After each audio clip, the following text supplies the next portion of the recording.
دوستو میں شاہد عباس مدنی Islamic channel کی طرف سے آپ کو آج جو ہے نا غسل کا طریقہ بتاؤں گا۔ غسل کا طریقہ جو ہے نا وہ یہ ہے کہ غسل میں 3 فرض ہیں۔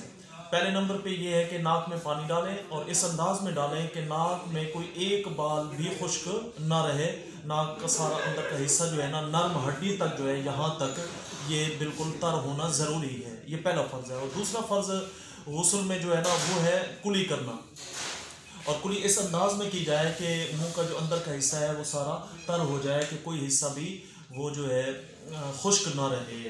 اگر روزہ نہیں ہے تو پھر غرغرہ بھی کر لیں کہ حلق تک پانی جائے، اور اگر روزہ ہے تو پھر احتیاط ضروری ہے، اس میں صرف کلی کریں گے، یہ نہ ہو کہ غلطی سے پانی اندر چلا جائے روزے کی حالت میں تو پھر روزہ ٹوٹ جائے گا۔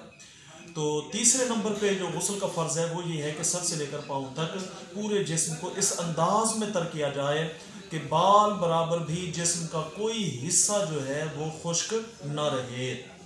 یہ 3 فرض ہیں غسل میں جن کا اہتمام ضروری ہے۔ اگر ان میں سے کوئی ایک بھی رہ جائے تو ہمارا غسل نہیں ہوگا، بندہ پاک نہیں ہوگا۔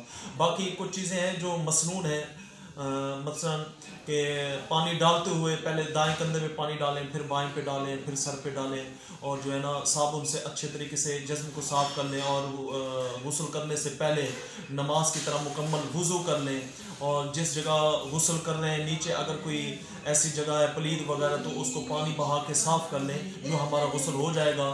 مرد اور عورت دونوں کے لیے غسل کا یہی طریقہ ہے۔ یہ غسل کا طریقہ تھا جو میں نے آپ کے سامنے آج عرض کیا ہے۔ اللہ ہم سب کو عمل کرنے کی توفیق عطا